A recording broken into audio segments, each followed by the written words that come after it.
시청자 여러분 안녕하십니까? 집중 토론의 김유미입니다. 청소년 인구 중 학교 밖 청소년이 차지하는 비중은 매년 증가 추세에 있습니다. 학교 밖 청소년 중에 학생증이 없어 청소년으로서 누릴 수 있는 각종 혜택을 받지 못했거나 부정적인 시선을 경험한 적이 있다는 조사 결과도 있습니다. 학교 밖 청소년과 학생을 구분하지 않고 모두 청소년으로 생각할 수 있는 인식 개선이 필요해 보이는데요. 학교 밖 청소년을 위해 함께 고민하고 이야기를 나눠보는 시간 마련했습니다. 오늘 토론을 위해서 네 분을 모셨습니다. 먼저 박주정 광주광역시 서부교육지원청 교육장 나오셨습니다. 안녕하세요. 반갑습니다.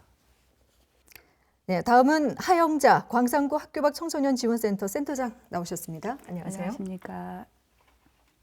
그리고 이명택 광주대학교 청소년 상담 평생교육학과 교수 나오셨습니다. 어서 오세요. 네, 반갑습니다. 네, 마지막으로 문근아 진검다리 배움터 늘품 대표 교사 나오셨습니다. 반갑습니다. 안녕하세요. 자, 이렇게 네 분과 함께 오늘 학교 밖 청소년 인식 개선과 지원 방향에 대해서 토론을 시작해 볼까 하는데요. 먼저 학교에서 학업을 중단하고 그 학교 밖 청소년들을 바라보는 어떤 시선, 또 사회적 편견이 여전히 심각합니다. 우리가 학교 밖 청소년으로 부르는 이 개념이라든지 또 유형을 비롯해서 어떤 편견들이 있을지부터 먼저 이 자리에서 허심탄회하게 좀 이야기를 해보는 시간을 가졌으면 좋겠는데요. 먼저 박주정 교육장께서 한 말씀해 주시죠. 그렇습니다. 학교 밖 청소년이라고 굳이 이 정의를 하는 거 보면 그 중심에 학교에 있느냐 없느냐처럼 느껴지는 어감인 건 사실입니다. 네. 고쳐져야 될 내용이죠. 학교만이 모든 것을 다 가르친다라는 옛날 생각이라고 저는 생각합니다. 어찌됐든 사전적 정의로 본다면 공교육을 받지 않고 바깥에 있는 타 일들은 모두 다 학교 밖이라고 하고 있고요. 특히 초, 중 학생 중 3개월 이상 학교를 나가지 않아도 저희들은 학교 밖이라고 정의하고 있는 실정입니다. 네, 학교 밖 청소년의 어떤 개념, 또 네. 범주의 유형에 대해서 언급을 해주셨는데요. 문근아 대표 교사께서도 이에 대해서 한 말씀 더 보태주시죠. 네, 저는 조금 첨언을 해보자면 제도 교육에 다니지 않는 학교, 제도 교육이라 하면 졸업장을 줄 수 있는 학교가 아닌 학교에 다니는 학생들까지 포함해서 학교 밖 청소년으로 이제 치부되고 있는 것 같습니다. 네. 그래서 학교 밖 청소년 중에는 사실은 스스로 대안교육을 선택해서 대안학교에 다니고 있는 학생들도 있고요. 그리고 본인이 이제 제도교육의 문제점들을 깨닫고 자발적으로 학교를 그만둔 학생, 그리고 마지막으로 이제 학교 제도 교육에서 탈락했다고 볼 수도 있겠죠. 스스로 제도 교육을 에서 이제 학교에서 그만둔 청소년들이 있을 수 있는데 이제 일반적으로 학교 밖 청소년에 대한 편견이라고 한다면 전체적으로 부적응 청소년이라고 부르거든요. 그래서 네. 학교에 부적응했다. 그 다음에 사회 부적응자로 연결되는 그런 편견들이 이제 청소년들을 좀 힘들게 하는 것 같습니다. 네, 어떤 네. 제도 교육에 이제 벗어나 있는 형태의 학교도 분명히 있고 또 자발적으로 학교 네. 밖으로 나온 부분도 있는데 이제 모두가 다 부정적인 어떤 부적응의 시선으로 보고 있는 편견에 대해서 말씀을 해주셨는데요. 다른 패널분들도 한 말씀씩 더 보태주시죠. 저도 전적으로 공감을 합니다. 네. 사실은 2014년에 학교 밖 청소년 지원에 관한 법률 때문에 용어를 학교 밖 청소년을 이렇게 부여를 했지만 이 용어가 사실은 우리가 이 청소년들의 모든 삶을 잘 드러내고 있는지 좀 고민이 필요합니다. 사실은 이 용어 자체 가지고 있는 관점과 삶에 대한 우리의 시선이 중요한데 과연 그들의 어떤 이런 부단한 그런 삶에 대한 의지, 어쩔 수 학교를 벗어났다는 이런 이야기를 학교 밖 청소년이라는 용어 속에 담고 있는지 좀 고민할 필요가 있습니다. 아까 우리 사회자께서도 이렇게 구별짓는다, 구분한다는 것 때문에 좋은 법과 제도가 있지만 학교 청소년들한테 실제로 그들의 삶의 어떤 생생한 이야기를 담아내고 있는지, 아마 오늘 이런 토론의 자리도 거기에 대한 깊이 있는 이야기가 아마 우리가 이루어지지 않겠는가 그렇게 생각을 합니다. 네. 덧붙이실 말씀 있으십니까? 네, 저도 현장에서 학교 밖 청소년 지원센터에서 많은 아이들을 한 7년 차 이렇게 만나오는 과정에서 뭐 다양한 그런 사유들을 가지고 학교 밖에서 이렇게 아이들이 지내고 있는데 실제적으로 가장 많은 편견이 학업을 포기했을 것이다. 이렇게 보는 관점이 가장 많습니다. 그리고 네. 기성세대들은 보통 학교를 잘렸다, 뭐 퇴학을 당했다 이런 표현을 아직도 흔하게 쓰시는 분들이 계시고요. 근데 아이들이 어떤 사유로 학교 밖으로 나왔던 것이든지 대체적으로 학업을 포기한 아이들을 거의 본 적이 없습니다. 네. 그러다 보니까 이제 그런 부분의 어떤 의미들을 잘 고려해서 아이들을 바라봐 주는 것이 필요하지 않을까 싶습니다. 네. 사실 뭐 애써 구분을 꼭 지어야 하는 건 아니지만 이제 학교 밖 청소년으로 불림으로써 오히려 그게 구분이 돼버리는 데서 오는 부정적인 어떤 편견들에 대해서 잠깐 언급을 이제 해주셨지만 이후에 뭐 더 많은 문제점들에 대해서는 말씀이 계속해서 이제 있을 것이라는 생각이 듭니다. 어쨌든 매년 보니까 학교 안 울타리를 떠나고 있는 학생들에는 뭐 계속 증가 추세인 건 사실입니다. 그래서 전국을 비롯해서 우리 지역 이제 광주에 학교 밖 청소년들의 수 현황이 어느 정도인지 궁금합니다. 하영자 센터장께서 좀 자세히 알려주시죠. 네, 최근에 3년 평균 제도권 내 학교를 다니지 않는 아이들은 5만 명대 정도로 이렇게 집계가 되고 있습니다. 전체 학생 수 대비 1%를 밑돌고 있는 숫자인데요. 광주 같은 경우에는 평균 1,400명 정도가 지금 이렇게 학교를 나가지 않고 있는 상황이고요. 광주시 전체 학생 수가 그 7,000명 정도 감소를 하고 있는 상황입니다. 그러다 보니까 실제적으로는 상대적인 증가라고 볼 수가 있습니다. 그런 부분에서 이제 저희가 센터의 어떤 역할이나 이런 부분들이 계속적으로 강조가 되고 있는 상황입니다. 네, 그러니까 학생 수가 증가하고 있기 때문에 이제 평균 1,400명 정도로 유지한다는 건 계속해서 증가 추세로 볼 수 있다. 예, 중단 숫자는 네. 거의 그대로 유지가 되고 있는 반면에 그렇군요. 인구수가 감소를 하고 있는 그런 상황들이 그런 것들을 반영해 준다고 볼 수 있습니다. 네, 이명택 교수께서는 어떻게 보고 계십니까? 정확한 통계 수치는 제가 2020년 기준으로 네네. 한국교육개발원의 교육통계 서비스를 보시면 우리 하인 선생님 말씀하신 것처럼 전국 학업 중단 수는 52,261명. 그러니까 학생 수 대비 0.97%를 차지하고요. 자연스럽게 광주시는 그 학생 수가 17만 7천 명 정도인데 1,388명. 그러니까 전국 대비 약간 0.78% 조금 아마 이렇게 감소 추세에 있긴 합니다. 네. 그래서 이런 측면에서는 사실은 우리가 이게 뭐 숫자가 중요한 게 아니고 사실은 지금 사회적으로 경제적으로 이런 위기가 청소년이 많아진다는 게 사실 가슴 아프고 오히려 그 기성 세대로서 또 부모로서 우리가 혹시 잘못한 게 있지 않겠는가 그 네. 인식이나 그런 사실 우리가 지원한다고 하지만 이 아이들의 어떤 삶 속에 깊이 들어가 있는가 그런 반성은 좀 우리가 할 시점이라고 봅니다. 네, 말씀하신 것처럼 뭐 기성세대나 이전 세대 물론 학교를 안 다니는 분들은 훨씬 더 많았지만 지금은 모두가 다 학교를 다니고 있는 이 시대에 왜 이토록 학교 밖 청소년 수가 증가하고 있는 것에 대한 고민은 한번 해볼 필요는 있다라고 말씀을 해주셨는데요. 원인들은 어떻게 보시는지 궁금합니다. 뭐 이어서 이명택 교수께서도 관련해서 분석을 좀 사실은 해주시면요. 다 공감하시겠지만 이게 우리나라 문제는 아니고 사실은 학교라는 제도가 이 근대 산물이잖아요. 그래서 사실 지금 이 산업혁명 시대, AI 시대에 전 세계적으로 학교에 가지고 있는 고유한 기능이 악화되어 있습니다. 네. 그래서 사실은 특별히 빈부격차, 양극화, 승자 독식 이런 신자본주의에 사실은 이런 그런 부산물일 수도 있다 생각을 합니다. 학업 중단이 이따 이야기 나오겠지만 단순히 그냥 학업을 중단한 게 아니고 새로운 길을 찾을 수 있는 모색의 기회일 수 있기 때문에 특별히 한국 사회는 지금 사실은 너무 이렇게 격차가 벌어졌잖아요. 돌봄의 격차, 관계의 격차, 교육의 격차. 그래서 사실은 어떤 면에서 이 서열화돼 있는 입시 문화가 가장 결정적으로 아이들의 삶 속에서 사실은 경쟁을 시키고 낙오를 시키는 이런 문제가 있지 않겠는가. 네, 시대가 이제 변화하는데 학교의 기능은 어떻게 보면 이런 것들 잘 반영하지 못하고 계속 네네. 경쟁을 부추기다 보니까 이런 또 부작용들이 있다라고 보고 계시는데요. 자, 뭐 이어서 좀 더 문근하 대표 교사께서도 뭐 한 말씀 해주시죠. 예, 교수님께서도 말씀하셨다시피 현대 사회는 굉장히 다양해지고 개별화되고 그렇게 되어가고 있지 않습니까? 그런데 지금 학교 제도권 교육은 국민 교육의 산물이란 말이죠. 그래서 지금 시대를 따라가고 있지 못하다. 그래서 그리고 이미 지금 다양한 매체를 통해서 우리가 학습은 할 수 있습니다. 그래서 학교를 가서 학습을 하기 위해서 가는 거는 이미 아닌 거고요.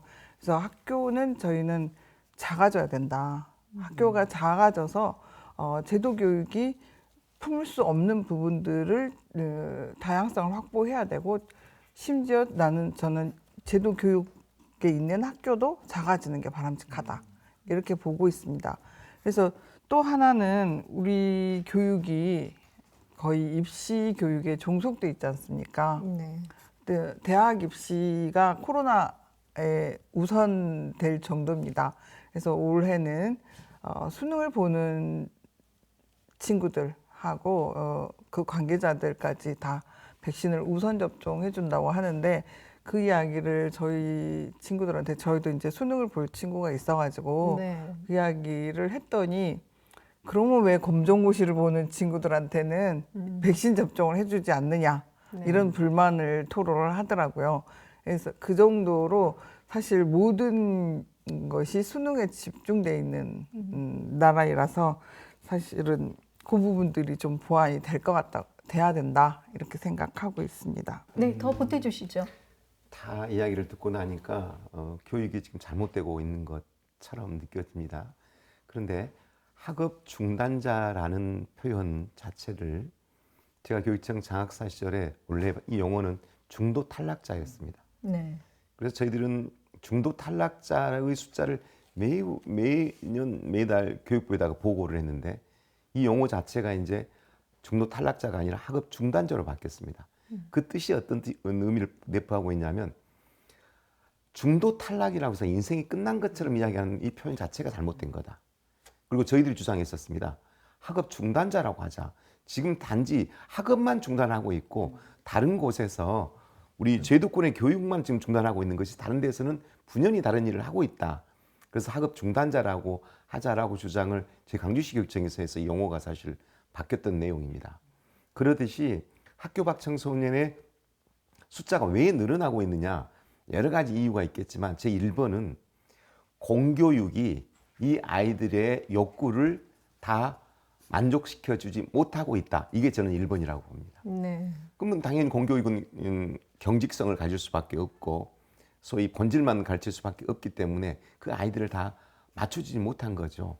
그러다 보니까 아이들이 우리가 학교를 그만두면 아이가 잘못이 있어서 밖으로 나갔다라고 생각을 하는데 그게 아니라 우리가 그 아이들의 욕구를 다 품지 못했다라고부터 시작을 해야 한다고 저는 생각을 하고 있고 사실 그렇습니다.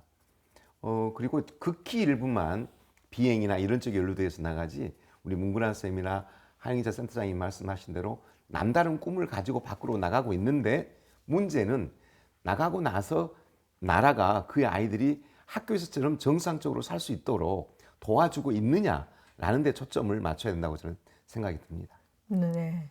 뭐 학습의 목적이나 뭐 대입 제도 위주의 어떤 공교육의 한계가 가장 큰 이제 원인이고 학생의 욕구가 잘 반영되고 있지 않다라는 점에서 또 다른 또 관점에서 이런 원인들을 한번 더 말씀해 주셨는데요.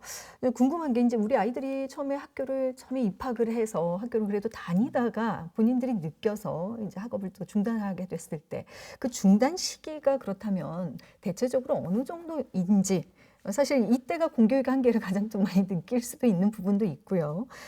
그러다 고민을 혹시 이제 하게 됐을 때 누구를 상대로 이런 고민들을 먼저 털어놓는지 뭐 이런 부분들도 궁금합니다.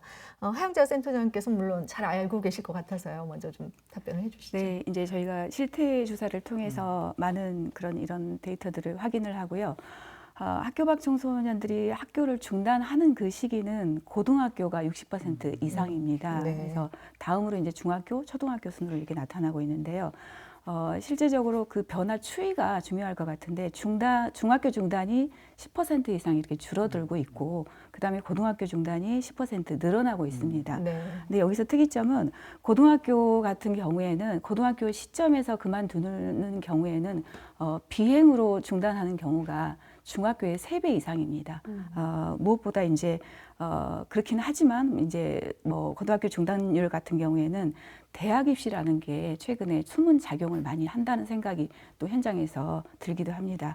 그 검정고시로 대학을 진학하는 경우가 상당히 많아지고 있고 관심도 높아지고 있고 앞으로 이제 정시도 확대된다는 전망이고 학업의 격차라든가 코로나로 인해서 뭐 이런 내신에 대한 부담 이런 것들이 굉장히 다양한 측면에서 학교밖 청소년들의 학업 경로를 바꿔주고 있고 중단율에도 영향을 미칠 거라는 생각을 하게 됩니다.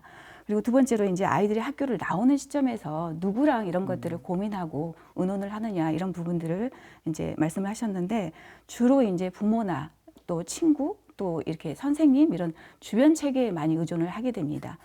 공적 지원 체계가 학교박센터라든가 뭐 이런 위클래스라든가 공적 지원 체계가 계속 확대가 되고 늘어나면서 조금 이제 관련 기관을 많이 활용을 하게 되는 것을 볼 수가 있는데요. 네. 자퇴 시점에서 이제 관련 기관에 접촉이 되고 이렇게 많이 상담 전문가라든가 이런 것들을 활용을 하게 되는데 학업 숙려제 같은 어떤 제도적인 시스템 이런 것들이 조금 더 정착이 되면서 이런 영향을 받지 않았을까 싶은 생각이 듭니다.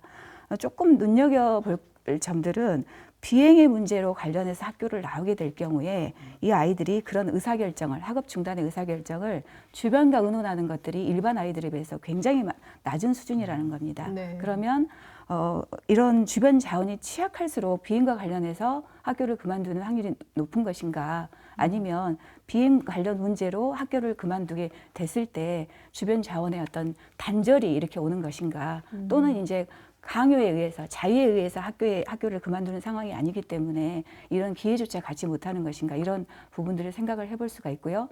남자아이들이 훨씬 더 주변 체계와 의논하고 고민을 나누는 그런 것들이 여자아이들에 비해서 낮은 수준으로 이렇게 나타나고 있습니다. 네. 그리고 이제 그 여자아이들이 중단 이후에 서비스 체계를 활용하고 이용하는 것도 훨씬 더 남자아이들에 비해서 많은 것들을 그 센터 현장을 통해서 이렇게 체감을 하게 됩니다. 네, 뭐 여러 가지 데이터를 통해서 다양한 분석을 내놓으셨는데요. 뭐 박주정 교육감께서도 한 말씀 덧붙여 주시죠. 그렇습니다. 우리 하영자 선생님이 굉장히 세밀하게 들여다보셨는데요. 학교를 그만둘 때 예전에는 일단 부모하고 부딪히죠. 왜 학교를 그만두냐? 그럼 부모님이 그래 너가 학교를 그만둘 이유가 충분히 있구나. 그래 그만두자. 라고 하는 학부모는 거의 없었지요. 네. 학교에서도 선생님들께서도 너 학교 나갔으면 뭐 할 건데? 뭐 할 일이 없잖아. 너 여기가 그래도 제일 안전해.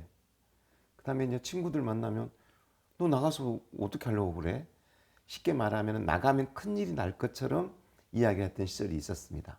그러나 이제는 어찌됐든 간에 그 아이들이 학교 밖으로 나가려고 할 때 나가기 전에 준비, 그 다음에 꼭 나가야 되는지 그러면 나가지 않고 할 수 있는 방법은 없는지라는 것을 아까 우리 하영자 선생님께서 말씀하신 학업 중단 숙려제라는 겁니다. 네. 학업 중단 숙려제를 다른 분들이 조금 모를까 덧붙이자면 예전에 그냥 학교에 나가 마라라는 것을 그냥 내보내게 하는 게 아니라 적어도 학교에서 49일, 7주죠. 49일 정도까지는 학업 중단 숙려 기간을 갖는 겁니다. 다른 데 가서 내가 나가야 될 것인지 나가서 무엇을 할 것인지 나가지 않고 할 수 있는 방법은 무엇인지 학교 수업에 관계없이 탐색할 수 있는 기회를 주서 학업 중단 숙려제를 저희들이 운영하고 있는데 그것의 영향은 상당히 체계적으로 지금 잘 만들어지고 있다. 그리고 나서도 밖으로 나간 다음에 그냥 내보내는 게 아니라 아까 우리 그 청소년 지원 센터라든가 우리는 대안교육 위탁기관이라든가 홈스쿨이라든가 이런 쪽에 서로 간에 다음을 또 안전하게 이렇게 레퍼할 수 있도록 만들어가고 있습니다. 네. 말씀해 주신 것처럼 그 박주정 교육장께서 아이를 키우는 부모 입장에서 처음에 이제 학교 잘 다닐 줄 알았던 자녀가 그만 다니고 싶다라고 얘기를 했을 때 어떤 태도를 취해야 할까? 어떤 부모는 그래, 그렇게 하라고 쉽게 얘기하기는 참 어려운 문제거든요.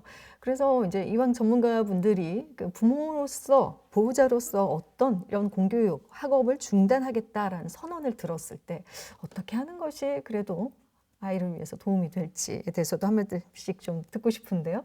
임영택 교수께서 좀 먼저 사실 뭐 말씀해 주시죠. 이게 저는 직접 그런 경험이 없어서 네. 뭐 어떻게 비가 될지 모르겠지만 아마 제가 우리 학교를 그만두겠다고 자녀가 한다고 그러면 처음에는 굉장히 혼란스럽고 당혹할 것 같아요. 아니 네. 내가 살면서 이렇게 열심히 살았는데 자녀를 위해서 헌신했는데 사실 아이의 입장을만 들어볼 준비를 해야 되는데 먼저 이렇게 부인하고 거부하고 스스로 좀 정체가 혼란이 생기는 것 같긴 할 것 같아요. 근데 네. 시간을 가지고 우리 교육장이 말씀하신 것처럼 정말 아이가 살아나는데 또 다른 가능성이 있는지, 학교가 과연 어떤 지금 삶의 그런 지금 봉착돼 있는지 이야기를 들어볼 시간을 갖게 되면 아마 받아들이고 그 가운데서 새로운 어떤 희망을 찾을 수 있는, 그러니까 한편에서는 아까 우리 하인드 선생님이 말씀하신 것처럼 고등학생 이후가 사실 중요하고 또 남학생, 여학생이 차이 나는 것처럼 학업중단 숙려제도 이제 좀 맞춤형으로 아이들의 정말 그런 수준이나 욕구에 맞추어서 조금 더 다양하게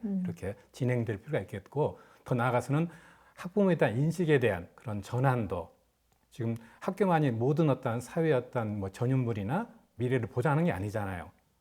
이따가 말씀하시겠지만 아마 대안학교에 새로운 길을 가는 친구들 또는 학교박센터에서도 자기 나름대로의 그런 긍지를 갖고 새롭게 학업을 하는 친구들의 사례들을 네. 약간 공유하고 확산하는 것도 부모의 인식 전환에도 중요하지 않겠는가 그런 생각은 네, 갖게 네. 됩니다. 네. 좀 더 네네. 제가 구체적으로 말씀드리는 게 좋겠어요. 네. 네. 왜냐하면 학부모님들이 지금 이러한 일들을 겪고 있을 수 있거든요. 그렇죠. 네. 자기 자녀가 고등학교 졸업할 때까지 나 학교 안 다닐래란 말을 안 들어본 부모는 거의 없을 수도 있어요. 한 번쯤은 교우 관계든 그렇죠. 학업 관계든 이런저런 문제로 부모에게 나 학교 안 가고 싶어란 말을 안 들어본 부모는 없을 거라고 봐요. 그럼 이것을 현실적으로 어떻게 대처할 것이냐라고 하는 부분을 간단히 말씀드리자면, 아이가 저러한 호소를 하는 이유가 뭘까를 제일 먼저 생각해 봐야 돼요. 그래서 안 돼, 말도 안 돼 라고 끊지 말고, 네. 그래, 네가 좀 많이 힘들어 보이구나, 그래, 무슨 이유 때문에 그런지 엄마한테 이야기 좀 해줄래? 라고 하는 것부터 시작이 돼야 되지. 네. 헛소리 하지 마, 지금 학교 안 가면 어쩌겠다는 거야. 네. 다른 집 아이들은 학교만 잘 다니는데 너는 왜 그래? 라고 하지 말라는 겁니다. 왜 저는 그걸 자꾸 강조하냐면, 아이가 무슨 말을 하고 싶은지, 아이도 학교 밖으로 나가면 불안한지 다 알고 있음에도 불구하고 그런 말을 할 때는 뭔가 지금 요인이 있을 것이다. 그래서 네. 귀 기울여 주라. 귀 기울여 주라. 그리고 부모는 판단을 먼저 하지 말고 일단 들어주라. 들어주고 나 있으면 아이 판단은 아이가 할 수도 있다. 네. 근데 부모는 먼저 판단을 하고 안 되라고 찍어놓고 시작한다. 두 번째는 방법의 유연성을 가져라는 거죠. 안 된다고만 생각하지 마라. 지금 우리 아이가 인문계를 다니고 있는데 너무 아니다는 거예요. 그럴 때는 다른 길이 있어요. 다른 학교도 있고요. 다른 길도 있는데 그 길을 부모는 그 정보를 알 수 없어요. 네. 그럴 때는 교육청에 상담을 요청하거나 학교 요청을 하면 여러 가지 길들을 안내해 줍니다. 그리고 아이가 또 체험해 보게 하고, 그럼 이 아이는 길이 어디로 갈 것인가가 정해져 있기 때문에 불안하지 않고 극단적인 다른 방법을 선택하지 않는다는 거죠. 첫 번째는 들어줘야 된다. 네. 그리고 여러 가지 길을 정보를 얻어서 아이한테 안내해 줘야 된다.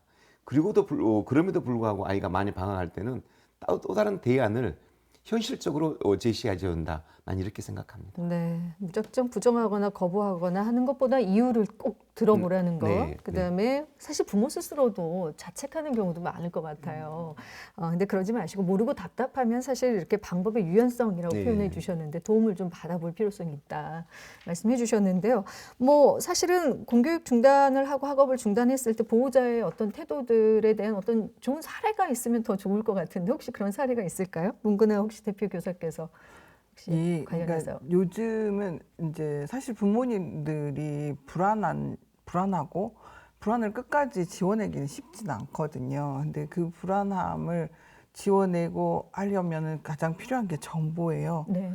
예, 그래서 그 정보들을 적극적으로 찾아보시고 아이 손을 잡고 대안교육기관을 찾아서 데려오시는 경우들도 요즘은 종종 있습니다. 네. 네, 그래서 또 학교 그 친구 같은 경우에는 생각이 나는 친구가 학교에서 일어나는 폭력 사태 이런 부분들에 대해서 학교가 처리하는 방식이 너무 싫은 거예요. 네. 그래서 자기는 더 이상 학교에 몸담을 수 없다 이런 생각을 가지고 있어서 부모님이 거의 더 이상 이 아이를 거스르지 않고 새로운 방법들을 찾아내셨는데, 사실은 대안학교나 대안교육기관에 대한 그 정보가 누구나 많지는 않기 때문에 시행착오 과정들을 좀 겪더라고요. 그래서 네. 이 학교 저 학교를 좀 거치다가 정착을 하는 경우들도 보긴 했습니다. 네.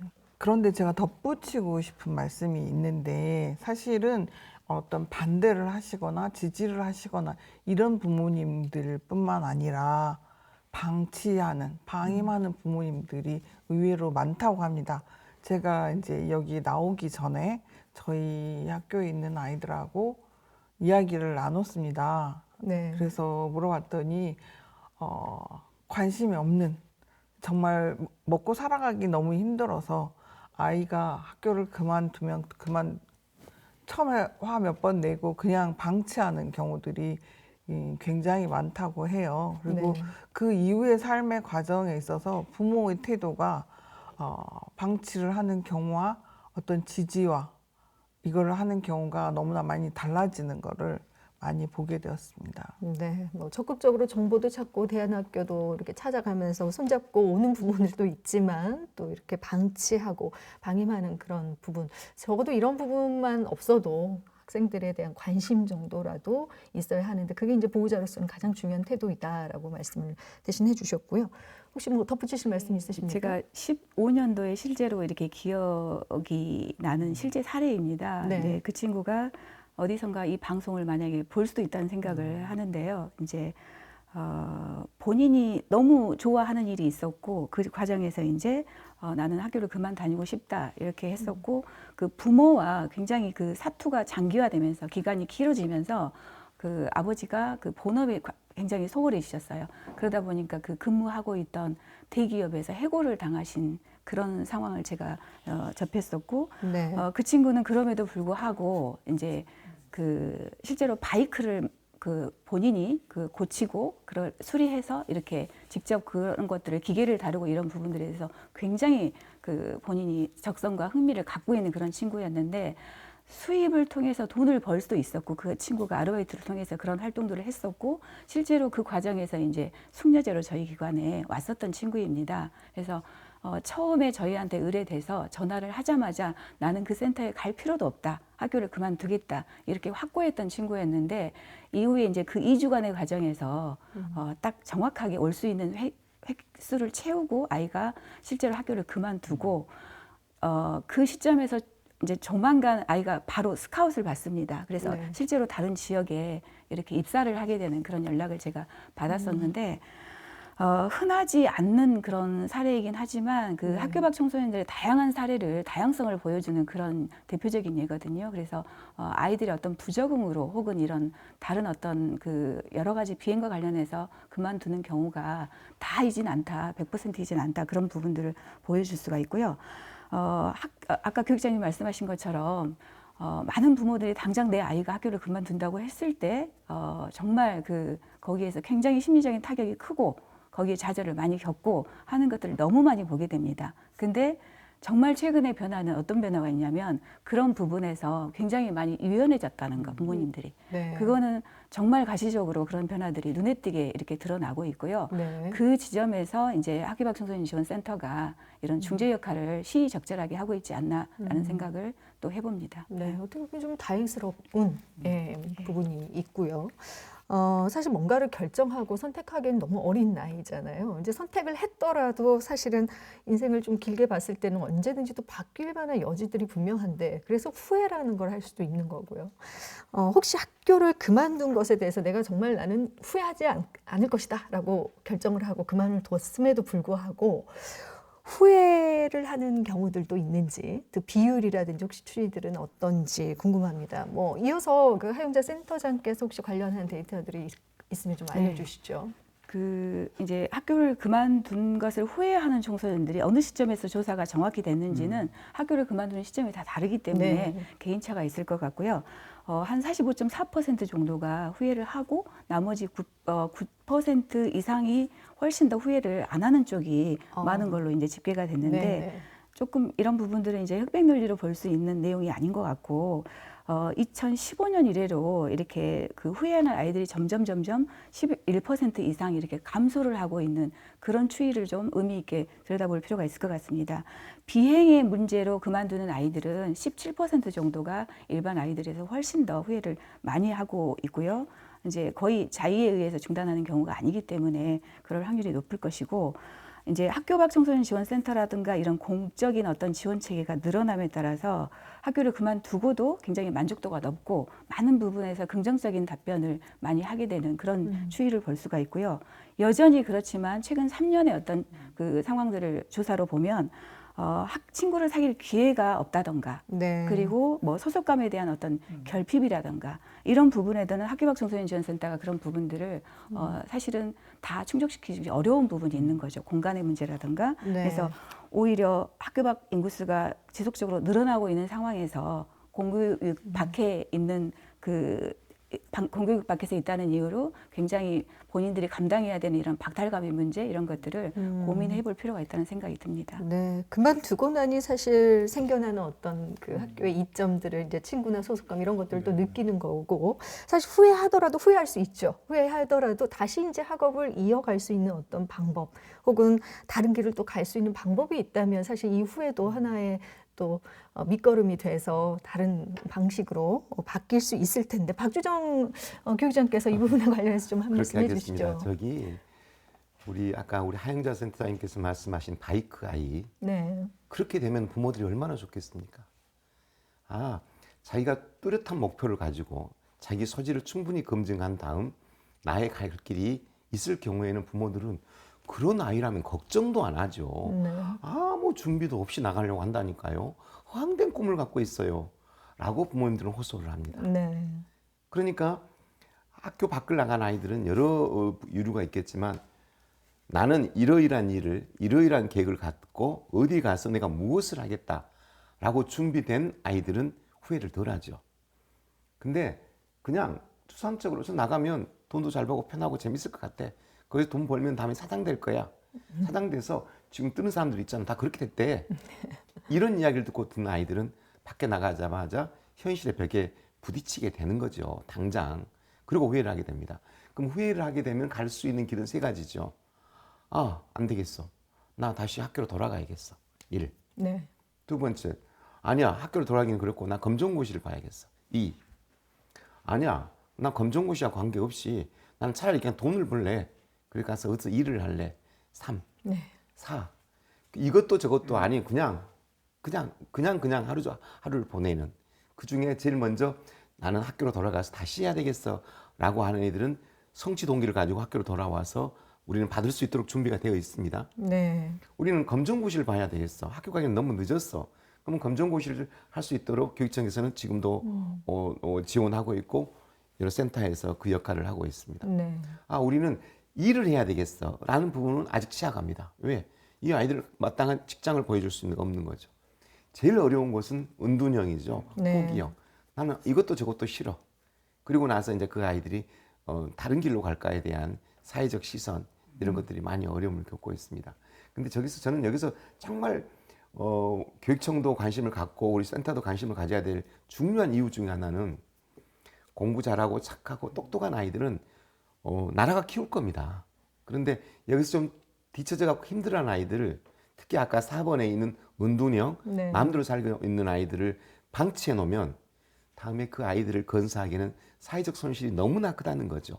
그래서 당장 우리가 그 애들한테 돈을 투자하는 게 아깝다고 생각할지 모르지만 정말로 깊숙이 조사하고 어떤 실태인가를 알고 우리 대한교육기관이든 센터에 충분한 역할을 주고 그 아이들을 적극적으로 발굴할 수 있도록 하는 시스템이 빨리 만들어주는 것이 나는 중요하다. 나는 그걸 제안하고 싶습니다. 네.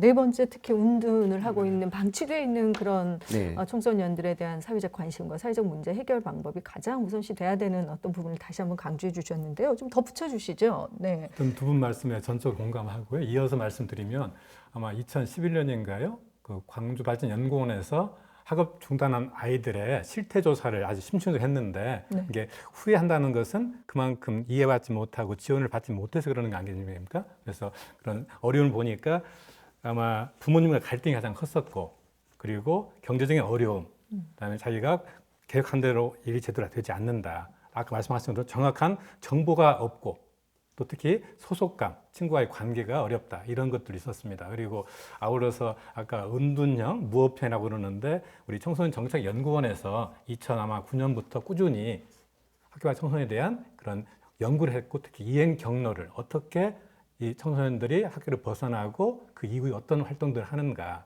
근데 우리 교육장님이 말씀하신 것처럼 학업형은 그나마 학업을 잠깐 중단했지만 검정고시나 자기 주도적으로 공부할 수 기회가 주어지는데 또 일부 많지는 않지만 그 직업형이라는 게 있습니다. 네. 유형을 분류할 때 이 직업을 탐색하고 우리 아마 학교밖 지원센터에서 굉장히 다양한 지금 지원을 해주시잖아요. 직업 체험이나 문화 체험이나 그래서 그걸 통해서 새로운 그런 가능성을 모색하는 친구도 상당히 많답니다. 근데 문제는 말씀하신 것처럼 더 많은 친구들이 은둔해 있어요. 네. 그리고 아무것도에 대한 관심이나 그런 흥미가 없는 친구들이 더 많다는 게 사실 사회적인 문제인 거죠. 네. 말씀하신 것처럼 우리가 한 아이를 사실은 이렇게 키우기 위해서는 온 마을의 힘과 지혜가 필요한데 지금 우리가 아까 1,300 몇 명이 나왔다. 그런 양적인 수에 우리가 지금 이게 매몰될 게 아니고 한 아이가 지금 어떻게 생활하고 있는지, 어디에 있는지, 무엇을 원하는지를 정말 잘 우리가 찾아내지 못하면 이건 우리가 사회 공동체 전체가 짊어져야 될 더 큰 그런 문제가 아니겠는가 그런 말씀까지 이렇게 드리고 싶습니다. 네, 뭐 말씀하신 것처럼 학교 밖 청소년 중에도 파악을 이렇게 하고 센터에 나와주는 학생들은 뭐 그나마 정말 다행스러운 거고 전혀 이제 관심 밖에 전혀 이런 부분들에 대해서 모르고 있는 은둔형 청소년들이 굉장히 또 많다라는 점에 우리가 관심을 가져야 된다라고 강조를 해주셨습니다. 아침에 일어나서 가방 메고 학교 가고 학교에서 좀 있고 또 하교를 하고 이런 이제 생활 패턴, 소위 말하는 학생들의 생활 패턴이죠. 네, 여기서 벗어나서 우리가 그렇다면 학교 밖 청소년들은 어떻게 하루를 보내게 되는지 이 부분에 대해서 문근아 대표 교사께서 좀 알려주시면 좋겠습니다. 예, 대부분 이제 학교를 그만두고 제도권 학교가 아닌 다른 형태의 교육 관계를 형성을 했을 경우에는 뭐 크게 다름이 없겠지요. 그리고 이제 그렇지 않은 경우를 중심으로 해서 보통은 일을 찾거나 아니면 은둔형이거나 그렇게 되지만 거기까지 가기 전 과정도 있어요. 네. 네, 그 가기 전에 이제 자기가 뭘 해야 될지 아무 생각이 없이 일단 자유를 만끽하고 이제 빈둥거리는 시간들을 거치게 되지만 네. 이런 시간들을 거쳐서 이제 본인의 길을 찾아가는 경우도 있고 또 하나는 저는 이제 문제점들을 얘기를 해드리고 싶은데 사실은 이제 아까 부모가 방치하는 경우가 제일 큰 문제라고 했잖아요.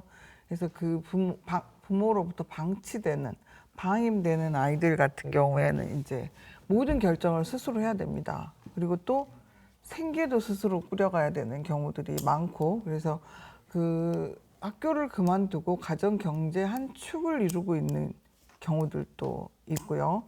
그래서 이런 친구들이 이제 그런 부담과 또 가족 간의 갈등 그리고 학교 안에서의 불편들을 견디지 못하고 집으로부터 떠나는 경우들도 있죠. 그렇게 되면 이제 가출로 이제 이어지고 가출을 했을 때도 혼자 스스로 살기는 굉장히 힘들거든요. 네. 어딘가에 소속되어지고 싶어 해요. 저희한테 찾아오는 경우도 가장 큰 이유가 자기가 어딘가에 소속되어지고 싶어요. 학교를 날마다 오지 않습니다. 결석을 하지만 네. 그래도 나는 어딘가에 속해 있어. 이런 것들이 아이들한테 굉장히 필요한 것 같아요. 그래서 이제 경제적인 이유 또 그런 소속감의 문제 때문에 가출한 아이들이 또 폐물 형성을 하기도 하죠. 네. 그래서 가출팸을 만들기도 하면서 굉장히 이제 그때부터 범죄나 이런 사회적 위험에 처하게 됩니다. 그래서 그렇게 됐을 경우에 이제 저희들 사회가 적극적으로 해야 이제 보호하고 지도해야 되는데 아이러니하게도 저희들하고 그나마 연결되는 고리는 아이들이 범죄에 접근을 했을 때 법원을 통해서 구제되는 경우들이 또 경로가 되거든요. 그래서 네. 참 해결하기 어려운 측면인데 그런 부분들이 있습니다. 네, 이렇게 학업을 중단한 청소년들에게 닥치는 여러 가지 문제점들은 많습니다. 이에 네. 대해서 이명택 교수께서도 한 말씀 더 해주시죠.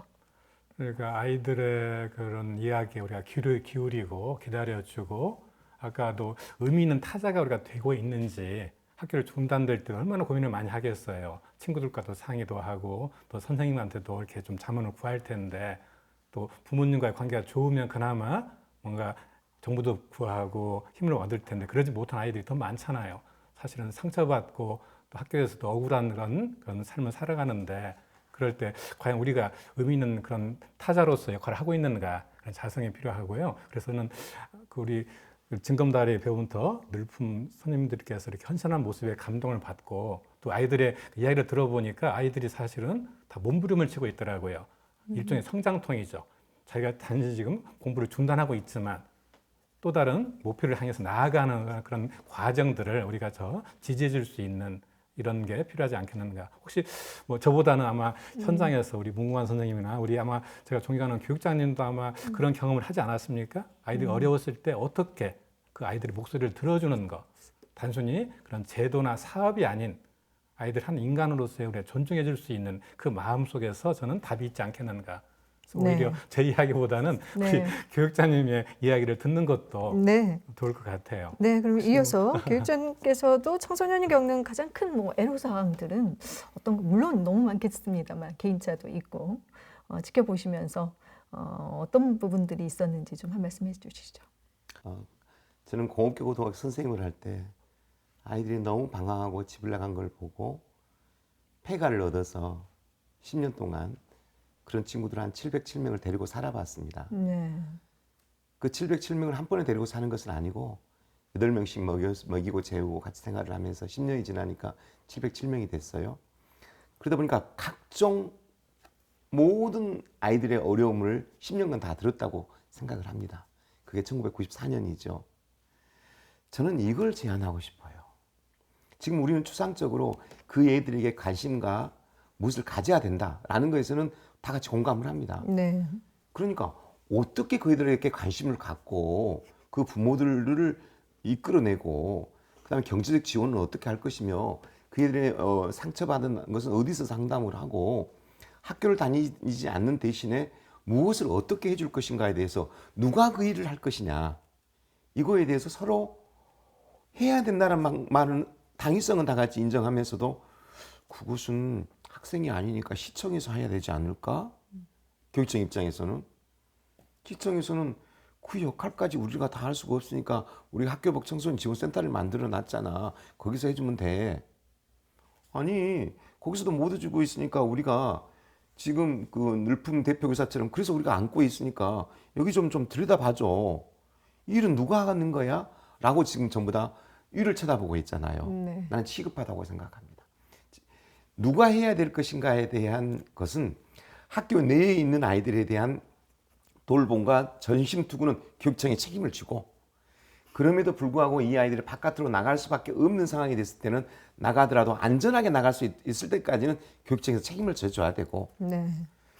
시청과 교육청에서는 이런 아이들 바깥에서 돌보아줄 청소년 지원센터라든가 위탁교육기관이나 대안교육기관들에 대해서 어느 한 곳에서 분명히 체계적으로 관리하고 실질적으로 도움을 주고 그래서 거기 있는 직원들이 학교 바깥에 나간 아이가 어떻게 지금 지내고 있는지 그 부모는 방치하고 있는데 어떤 생각을 갖고 있는지 그분을 만나서 부모가 바뀌어야 될 상황이라면 부모 교육과 상담은 누가 해야 되는 것인지 네. 이런 것들이 정말 정확하게 해서 정말 자기 일은 내가 일은 내 일은 이것이다라고 역할 분담이 반드시 돼야 된다는 거 이것을 저는 늘 강조해왔고 그렇게 돼야 한다고 생각합니다. 네, 체계화 그리고 네. 누구여야 하는지 그 주체 그리고 네. 지원의 방법이 굉장히 구체화되고 체계화돼야 된다 이 부분을 알려주셨는데요. 하영자 센터장께서도 뭐 공감하실 것 같습니다. 네. 네.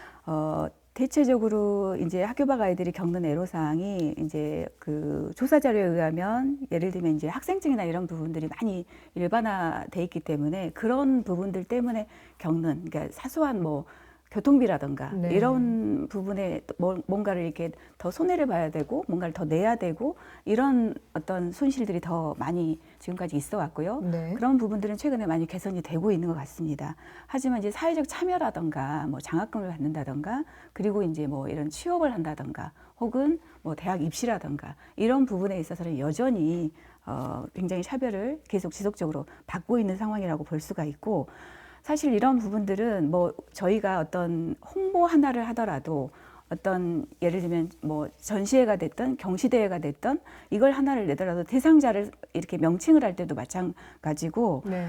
아주 어떤 부처에서 그걸 주관하냐 상관이 없이 굉장히 세밀한 관심, 세밀한 어떤 배려가 필요한 일이라는 생각이 들고요. 네. 제가 이제 다 말씀을 드리기는 뭐하고 가장 현실적인 문제가 뭘까 학교 밖 청소년들에게 이런 부분을 이제 고민을 해봤는데 아이들이 학교라는 물리적인 공간을 나오는 그 순간부터 참 그 뭐 학습을 할 수 있는 공간 예를 들면 학습을 하는 그 비용의 문제 예를 들면 시간의 문제 이런 모든 것들이 개인이 치러야 될 개인의 몫으로 가버린다는 겁니다. 굉장히 이 부분이 이제 센터에서도 그렇고 시간이 갈수록 그런 부분의 한계를 많이 느끼게 됩니다. 작년부터 코로나로 인해서 이런 부분들을 학교 밖 아이들이 더 척박하게 많이 이렇게 느껴가는 현실이 이제 올해까지 이렇게 이어지고 있고요.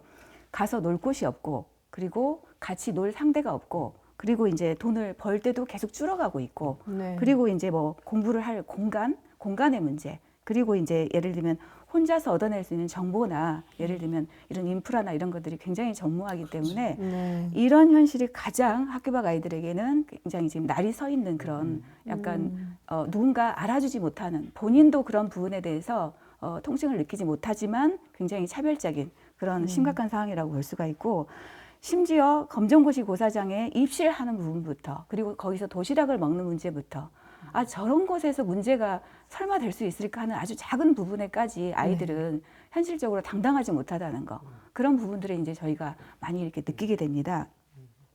근데 이제 교육장님께서 말씀을 이렇게 너무나 이렇게 진중하게 마음을 담아서 정말 본인이 그렇게 살아오신 것도 있지만 굉장히 이해를 많이 하고 계시는 것 같아요. 근데 학업 중단율이 늘어나건 줄어들건 상관이 없이 개인의 문제로 볼 수만은 절대 없는 거거든요. 개인의 문제만으로 볼 수 없는 부분인데 그것이 국가가 됐든 지자체가 됐든 저는 이제 방점을 찍고 싶은 게 교육청이 됐던 또 혹은 이제 이런 가정의 부모라든가 이런 모든 그 보호 체계들이 그거를 공동의 문제로 체감을 좀 했으면 좋겠다 그런 생각을 많이 하게 됩니다. 네, 학교를 나오는 순간 철저히 소외되는 뭐 공간이나 비용이나 시간 면에서 이런 소외감의 어떤 문제들은 우리의 공공의 문제로 이제 받아들여야 하는데 아직까지 그런 부분에서 굉장히 부족하다라는 차원에서 다들 패널분들이 이제 공감을 해주셨는데요. 자, 그래서 지금부터는 이 학교 밖 청소년들을 지원하는 문제, 지원을 하는 부분들에 대해서 조금 더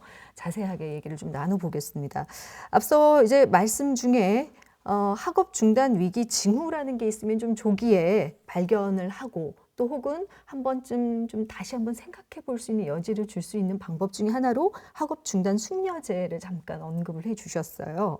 좀 더 구체적으로 이런 징후 발견이라든지 숙려제가 어느 정도 도움이 되고 또 어떻게 운영이 되고 있는지 궁금한데요. 이명택 교수께서 관련해서 혹시 조금 더 아까도 말씀 얘기해 우리 주시죠. 교정하셨는데 네네. 학업 중단 숙려자가 학업 중단 위기가 있는 징후가 있는 우리 그 학생들한테 아마 2013년부터 아마 이걸 기회를 줬고 광주시 교육청은 굉장히 이걸 의지를 가지고 확산하셨던 것 같아요. 네. 일정한 아마 성과가 있고 학업 중단 숙려제 말고도 아마 광주는 돈보스코하고 용현학교하고 또 최근에는 푸른꿈 창작학교를 다니면서도 계속 공부에 흥미가 없을 경우에는 또 직업세계에 대한 탐색이나 이런 체험을 할 수 있는 기회 같은 것은 저는 같이 가야 된다고 생각합니다. 네. 그러나 이게 제도로서 정착을 했지만 막상 또 학업중단 숙려제에서 우리가 놓치고 있는 부분들 더 그런 신뢰관계를 형성하고 이걸 통해서 또 다른 가능성을 찾을 수 있는 그런 것들도 우리가 좀 촘촘하게 아까 우리 하이든 센터님 말씀하신 것처럼 뭔가 좀 섬세하게 이걸 해야 되지 않겠는가. 저는 아까 말씀 길을 놓쳤는데 사실은 이게 교육청이나 시나 자치구에서 우리 학생들 청소년 대상으로 굉장히 많은 그런 문화행사 경연대회 해외 교류 장학금이 있는데 놀랍게 몇 년 전까지 학교 밖 청소년들이 거의 배제가 됐어요. 아예 자격 요건이 없습니다. 그래서 제가 줄기차게 그 시나 교육청 자격했던 일부 지금 아마 서구나 남구에서는 아마 작년부터 아마 학교 밖 학생들 대상으로 장학금을 일부 주고 있습니다. 그래서는 조금 더 아까 가장 서러운 게 이게 차별이잖아. 배제시키는 겁니다. 네. 그러니까 우리가 같이 더불어 살아가야 되는데 학교로부터 이렇게 벗어나게 하고 또 사회 속에서 생활을 해야 되는데 더 힘들게 생활하는 친구들한테 좀 더 좋은 것을 해줘야 되지 않겠는가 네. 그런 생각을 가지고는 있습니다. 자랑은 아니지만 전 광주시 교육청 노력했습니다. 공교롭게도 저 광주시 교육청에서 이 업무를 또 한 15년 정도 했기 때문에 제일 먼저 첫 번째 역사가 아이들 밖으로 안내 보내려고 만든 게 금난교실이었거든요. 네. 학교에서 선생님하고 다퉜습니다. 어디다가 지도할 데가 마땅히 없습니다. 학교에서는 계속 벌을 줍니다. 아이는 튀어나갑니다. 1일. 그래서 이거 학교에다가 너무 과부하 걸렸다. 우리가 안아주자. 금난교실. 우리 아이들 오면 마음 받아주고 꿈을 만들어주자 해서 금난교실을 만들었는데 그 금난교실이 전국의 위센터의 그 모델이 된 학교입니다. 네. 금난교실. 아이들 좀 보듬어줘서 단기에 데리고 있다가 학교로 보내주자. 숨 좀 쉬자. 두 번째, 1년에 2,000명 가까운 아이들이 학교를 그만두고 있다. 큰 학교가 없어지고 있다. 이 아이들이 바깥으로 나가서 긍정적으로 활동하면 좋은데 그렇지 못한 것 같다. 이 학교에서는 저쪽으로 전학을 갔다 그러고 저쪽에서는 안 받는다 그런다. 그 애들이 공중에 700명 가까이 떠 있다. 우리 이 아이들을 보살펴야 된다. 학교를 못 만들 것 같으면 우리 선생님들이 100명이 만들어가지고 사단법인 만들어가지고 이 학교 만들어주자. 그게 만든 게 용현학교입니다. 네. 용현학교가 전국의 위스쿨이 되었습니다. 그 다음에 이제 아이들이 임신을 합니다. 복대를 하고 낙태를 하게 됩니다. 낙태시키면 안 된다. 입학 기간에 이 애들 몰래 보호하고 네. 아이 낳을 때까지. 그리고 시간 강사 선생님들이 가서 수업하고 시험 볼 때는 학교 시험지 갔다가 해서 그 아이가 다른 학교에 전학가게 하자. 그게 미혼모 이탁교육 기간입니다. 또 문제가 생깁니다. 학교는 상담과 교육은 할 수 있는데 치료를 못 합니다. 근데 치료를 받은 아이들은 병원을 가지 않습니다. 그래서는 마음보듬센터라고 해서 의사 선생님들 2분 고용합니다. 그리고 이 의사 선생님들이 학교를 돌아다니면서 아이들 상담해서 아이들 붙잡아도 봤습니다. 여러 가지로 이야기를 해봤습니다. 학교 애들이 그만둔다. 그러면 1년 후에 그 집을 한번 찾아가 보자. 그 부모한테 박대당하고 아이는 이미 없고 그 집을 찾아다니면서 그 아이를 학교로 복귀해 보려고 했습니다. 쉽지 않았습니다. 네. 한참나그 노력을 했지만 안 됐습니다. 결론이 뭐였냐면 학교 안에서만 있어야만 된다라는 생각을 갖지 말자. 이제는 바깥에도 학교다. 그렇다면 학교 내의 시스템은 이제 구성이 돼 있으니 물리적으로 구성되어 있는 여기 학교만 교육이고 나머지 있는 애들은 왜 우리 애들이 아니냐. 똑같이 세금 내는 부모다. 그 아이들을 학교에서 돌볼 만큼 바깥에서 돌볼 수 있는 시스템을 만들어줘야 된다. 네. 누가 만드느냐? 교육청과 시청과 관계기관이 만들어야 된다. 누가 이 일을 해야 될 것이냐? 분명히 업무 분장해서 그 일을 학교에서 혜택을 받는 만큼 어쩌면 더 많은 정성이 들어갈 아이들이다. 바깥에 나간 아이들은. 그래야만 그 아이들 마음에 상처를 받고 클 수 있다. 학교 애들은 그래도 보호받고 있다. 바깥에 있는 애들에 우리가 관심을 가질 때다. 이걸 또 호소하고 싶습니다. 네. 우리가 이제 학교 하면 교육기관이라고 대표성을 갖고 있는데 말씀을 듣다 보니 이 학교 밖 청소년 문제를 겪어보면서 필요한 최소한의 지원들을 하는 것이 결국은 교육의 일이다라는 생각을 또 하게 됩니다. 자, 그래서 이제 이런 교육의 연장선상으로 이걸 봐야 하고 거기에 필요한 모든 지원들을 이제 국가나 사회가 해야 하는 것이 맞다라는 차원에서 청소년들이 이제 검정고시를 보거나 학교를 또 돌아올 수 있도록 하는 그런 지원들도 이루어지고 있는지 궁금합니다. 관련해서 교육장께서 좀 더 설명을 해주시죠. 검정고시 지원은 저희들 현재 있는 교육감님 들어오시고 나서 상당히 많은 관심을 가졌던 건 사실입니다. 검정고시 시험장에 아까 문구나 선생님인가 말씀했죠. 다른 애들과 달리 위축돼 갖고 검정고시 간 아이들의 마음. 부모는 저희가 검정고시를 보지 않고 도망가 볼까 싶어서 밖에서 지켜보고 있는 그 부모의 불안한 시선. 검정고시 보고 나와서 그 아이의 얼굴 표정이 어떤가에 대해서 조마조마한 누나와 오빠들. 그 아이들은 이미 지금 안 가본 길을 지금 가기 때문에 불안해하는 겁니다. 네. 그럴 때 우리 교육청에서는 거기서 응원의 메시지를 거기서 보내고 애들한테 시험을 잘 보고 오라고, 그리고 그 애들에게 교과서 지원도 해주고, 검정고시를 본다고 하면 이런 곳에, 센터나 이런 곳에 저희들이 교육비도 지원해주고 있고 그렇거나 있습니다만은 저적지열이죠. 세 발을 핍니다. 그 애들은 교과서만 필요한 게 아니죠. 먹고 자고 등등 여러 가지가 필요합니다. 그러면 남들은 이렇게 말합니다. 그 역할까지 교육청과 시청이 어떻게 해? 그건 부모가 해야 될 역할 아니야 라고 말할 수 있습니다. 그런데 불행하게도 그 부모는 그 아이를 그렇게까지 관심을 뒀다면 여기까지 오게 하지 않았습니다. 네. 그 역할을 할 수 없는 상황에 있는 가정이 많다라는 거죠. 거기에 우리는 집중하자라는 이야기입니다. 네. 하영자 센터장께서도 덧붙여서 한 말씀 해주시죠. 네, 일부 교육청에서 조금 더 이렇게 적극적으로 몇 년 전부터 학교 밖 청소년들에 대한 그 지원을 시행을 하고 있는 곳도 있지만은 전국에 214개 학교 밖 청소년 지원 센터가 실제적으로 이제 상담부터 시작을 해서 뭐 진로, 교육, 뭐 자립 이런 전체적인 지원 서비스들을 굉장히 많이 지원을 하고 있고, 그 중에 유독 큰 비중을 차지하고 있는 것이 이제 검정고시입니다. 네. 그래서 강주시하고 자치구 6개 권역에서 6개의 학교박센터가 검정고시장 접수 지원부터 시작을 해가지고 다양한 형태의 온오프라인 교육 자료라든가 교육 컨텐츠 이런 부분들을 연결을 해주고 있고요. 과목별로 학습 멘토를 지정해주고 요즘에는 이제 온라인 밴드로 지금 수업을 진행하고 있고요.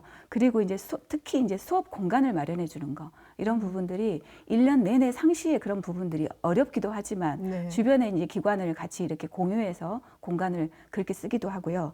고사장 당일날 이제 도착하는 거에서부터 굉장히 어렵습니다. 그게 많이 실수들을 하고요. 그 도착하는 거에서부터 점심 도시락을 이렇게 지원하는 부분까지 굉장히 세밀하게 지원이 이루어지고 있는데, 이렇게 하다 보니까 검정고시 지원자가 갈수록 늘어나고 거기에 따라서 이제 대입 시에 대한 입학에 대한 이런 관심이 굉장히 높아지면서 네. 많은 대학들이 한 15년 정도에는 굉장히 뭐 한두 개 정도밖에 안 되고 문을 열어주지 않았는데 검정고시 전용으로 많이 문을 열어주고 있습니다. 네. 그러다 보니까 이제 저희가 그것에 대비해서 매년 대학 입시 설명회도 해주고 수시 상담도 1:1로 해주고 이런 지원들을 해주고 있고요. 특히 작년에 여가부에서 청소년 생활 기록부라는 거를 추진을 하기 시작했고, 네. 작년에는 참여 대학이 4개, 그리고 올해는 2개 대학이 추가가 돼서 총 6개 대학에 네. 청소년 생활 기록부를 학생부 전형처럼 대학을 지원할 수 있는 그런 통로가 생겼거든요. 올해 마지막에 발표를 했는데 서울대학교가 참여를 하면서 네. 굉장히 이슈가 됐었습니다. 그래서 많은 아이들이 학교 밖 청소년들이 사실 대학을 나온다 그래서 과연 이런 부분들이 대학이 뭐 직업 학교로 이렇게 많이 전환이 되고 있고, 실제적으로 대학을 나온다 그래서 과연 취업이나 이런 부분들이 열릴 것이나 하는 그런 부분에 고민도 있기는 하지만 네. 학교 밖 아이들이 조금은 더 공정한 기회들을 받고 대학까지 이렇게 갈 수 있는 것들을 모색한다는 그런 변화가 상당히 의미가 있는 것 같습니다. 네. 뭐 덧붙여서 공간적 지원을 좀 얘기해 주셔서 여러 가지 그 전용 공간, 복합 공간, 우리 학교 밖 청소년 학생들을 위한 다양한 공간의 부족 문제는 늘 얘기하고 있지 않습니까? 임영택 교수께서도 한 말씀 보태 주시죠. 하여튼 그 공간도 매우 중요하고, 공간 이전에 먼저 네. 우리 검정고시 지원의 어떤 필요성과 더 확대될 그런 이유를 말씀드리면, 단순히 학업 중단이나 포기가 그런 한 개인의 문제가 아니고 더 나아가서는 갈수록 높아지는 어떤 불안, 우울, 자살, 어떤 범죄에 노출될 수 있기 때문에 사실은 그 학업을 이렇게 우리가 지원해 주는 게 더 입체적으로, 단순히 네. 그 대학의 문을 넓혀주고 전형을 한 것뿐만 아니고서는 좀 과감하게 그 우리가 기본 수당, 청소년 수당 이야기도 하는데 학업 장려금도 이렇게 지원할 수 있는 이런 논의도 필요하겠고, 더 나아가서는 지금 학교 밖 지원 센터나 우리 대안학교에서 가장 큰 임무가 검정고시 이렇게 지금 지원해 주는 건데 너무 행정무가 많더라고요. 네. 사실은 그 1년에 2차례 검정고시 준비하는 과정도 힘들 뿐더러 또 아웃리치 또는 아이들을 하나하나 행정적으로 이렇게 또 이렇게 정리해야 될 문제가 있어서 저는 조금 더 근무 조건도 이번 기회에 학교 밖, 왜냐하면 가장 소중한 의미 있는 하는 우리 분들한테 가장 좋은, 가장 많은 지원을 해야 되는데 우리가 최소한의, 그러니까 사실은 어떻습니까, 하영 센터장님? 학교 밖 지원센터에 근무하는 분들이 그 직업 만족도 떨어지고 사실은 수시로 바뀌어요. 안정성이 떨어지기 때문에 저는 좀 안 되면 모르겠습니다. 공간 자체를 우리 청소년한테 맡겨서 주도적으로 만들 수 있는, 또는 아까 저는 우리 문근화 센터장님이 말씀하신 것처럼 지금 그 졸업한 근데 어려운 생활을 했던 우리 청소년들이 자립을 해서 다시 그 배움터 돌아와서 더 어려운 친구들을 도와주는 게 가장 바람직한 학교와 청소년의 지원 방향 같아요. 네. 이게 제도적으로 우리가 뭐 이렇게 보장해주고 최소한으로 지원하는 것도 중요하지만 나름대로 같은 삶을 살아온 우리 청소년들이 그 청소년들을 위해서 이렇게 할 수 있는 이러한 나름대로 저희들이 그런 준비도 또 공론화가 필요하지 않겠는가. 그래서 네. 공간은 굉장히 지금 아마 그 부분적으로 우리 공유 공간도 있고 뭐 청년센터도 있고 또 뭡니까 광주 3 디자인 센터처럼 통합 형태의 프로젝트 형태의 청소년들이 주도적으로 하는 것처럼 저는 네. 곳곳에서 청소년들한테 일정한 그런 준비가 되고 요건을 갖춘 청소년들이 학교를 떠난 친구들도 그 안에서 살아갈 수 있는 네. 이러한 것들을 준비해 주는데 최근에 아마 지금 마을공화국 운동도 하고 있습니다. 마을마다 뜻 있는 분들이 그런 이상적인 배움터, 삼터, 일터를 만드는 것처럼 저는 이게 광주 정신에 맞는 그러니까 지금 우리가 뭔가 의견을 결집하고 이제는 실천이 필요한 그런 면에서는 아마 우리 늘품의 그런 지금까지의 그런 그 성과와 더불어서 앞으로 해야 될 일이 많지 않겠는가. 네. 사실은 우리가 이 돈이 전부는 아닌 것 같아요. 저도 지금 사실 뭐 이렇게 안정 직장을 가지고는 있지만 의미 있는 일에 사람들이 모이고 싶어하고 같이 힘을 이제 합치고 싶은 그런 지금 상황 같더라고요. 그래서 저는 그걸 교육청이든 시든 아니면 우리 대안학교든 누군가가 시작을 하면 많은 분들이 참여하지 않겠는가. 네. 그런 면에서 그 핵심이 아마 그런 자유로운 공간을 그냥 조건 없이 주는 것도 좀 우리가 검토할 시점이 아니겠는가 그런 네. 생각입니다. 네. 청년 스스로 뭐 주도적으로 이런 공간 활용을 할 수 있는 부분을 언급해 주셨고요. 좀 더 자유롭게 그 지원 방법에 대해서는 한 말씀씩 더 해주셔도 좋습니다. 네. 그 저희 학교가 없는 학교를 다니지 않는 그러니까 실제적으로 학교라는 물리적인 보호 체계가 없는 그 아이들에게는 이 공간을 조금 더 저희가 이제 가장 그 화두가 되기도 하고 고민이 되는 부분인데요. 물리적인 공간만을 의미하는 것이 아니다라고 볼 수가 있습니다. 그래서 청소년기는 어떻게 보면 발달에 있어서 가장 중요한 2차적 어떤 결정적 시기 이렇게 볼 수가 있는데 뭐 또래 관계라던가 연대감, 소속감 그리고 사회적인 어떤 인정 이런 것들을 통해서 평생을 살아가는 데 필요한 자기 자신을 형성하는 어떻게 보면 그런 심리적인 공간을 포함하는 그런 뜻을 함축하고 있고요. 아이들이 학교 밖 아이들이 매일 혼자서 찾아가도 전혀 낯설지 않은 아까 이제 교수님께서 말씀하셨지만 아이들이 주체적으로 그 공간을 다룰 수 있는 그런 곳이어야 합니다. 그래서 네. 학교 밖 청소년들이 이제 실제적으로 그 아이들을 위해서 전국에서 어떤 민간 지원을 받기도 하고 최근에는 이제 여가부를 통해서 이렇게 전용 공간 마련을 추진을 하고 있는데 사실 지역에 많은 청소년 문화의 집이라든가 수련관, 수련원, 지능센터 뭐 여러 가지 청소년 관련 시설들 안에는 실제적으로 그 학교 밖 아이들의 주체가 되는 그런 컨텐츠가 전무하다고 볼 수 있습니다. 근데 굉장히 아이러니한 게 이 사회가 특정 집단을 소외하지 않았다 그래서 문제가 되는 게 아니고 그냥 학교를 나왔을 때 이미 어떤 자기 삶의 어떤 기득권을 잃어버리는 그런 구조적인 문제로 이거를 바라다 봐야 되는데 과연 이렇게 많은 청소년 기관과 관련 시설들, 활동 기관들이 있는데 왜 학교 밖 청소년들을 위한 공간을 별도로 또 마련을 해야 되느냐 네. 이런 생각을 또 해보게 됩니다. 그렇지만 저희 입장에서는 지금 현재 전용 공간 마련이 굉장히 절박해 있고 네. 광주에도 3개 센터가 지금 전용 공간을 마련을 했습니다. 학교 밖 센터 안에다가. 근데 지금 저희 입장에서는 아주 현실적으로 필요하고 절박한 일이지만 이걸 뒤집어 보면 이런 기관들이 이렇게 많은데 왜 이런 별도의 어떤 공간이 또다시 만들어져야 되냐 이런 생각들을 해봤을 때는 정말 우리가 그 차별적인 인식을 얼마나 뿌리 깊이 가지고 있나 그런 것들을 또 이렇게 직면을 하게 됩니다. 네, 뭐 이제 기존 청소년 기관과의 구분을 짓는 건 아니지만 성격이나 특화되는 면에서 조금 다른 학교 밖 청소년들이 모이고 만날 수 있는 기회이자 공간인 곳들이 전용 공간으로서 이제 필요하고 사실 이런 공간이 은둔형 청소년들이 뭐 이렇게 드러날 수 있게끔 나올 수 있는 하나의 통로가 또 될 수도 있겠다라는 생각도 드는데요. 혹시 이제 관련해서 이런 공간들이 생기다 보면 자연스럽게 일할 수 있는 어떤 정보도 얻고 직업도 어떻게 해서 뭐 아름아름 얻게 되는 그런 관계에서 오는 어떤 혜택들이 분명히 있을 것 같습니다. 그래서 뭐 지원책이라고 할까요? 뭐 여러 가지 방면에서 한 말씀씩 더 해주시면 좋을 것 같습니다. 예. 예. 지원책이라고 하니까 제가 또 얻는 또 생각이 납니다. 금방 우리 사회자님께서 아름아름으로라고 말씀을 하셨는데 좋은 방법이죠. 현재로서는 아름아름으로라도 해야 되겠지만 이게 아름아름으로가 아니라 시스템으로 움직이게 만들어 놔야만이 어떤 사람이 와도 그 일을 할 수 있게 만들어줘야 된다. 그래서 저는 한 5가지 정도 간단하게 설명을 하겠습니다. 네. 우리 아이들에게 복지, 노동, 교육, 문화 등의 통합적 지원을 하는 것에 대해서부터 플랜을 짜야 된다. 단순히 학교 안으로 넣어야 된다. 취업을 시켜야 된다. 저희들에게 장려금을 줘야 한다. 이렇게 하지 말고 복지와 그들의 노동과 교육과 문화의 통합적 지원을 하는 계획을 짜는 것부터 시작을 하자. 어디서? 강주에서부터 하자. 그래서 우리 전국에 강주가 제일 앞선단 말을 들을 수 있도록 하자.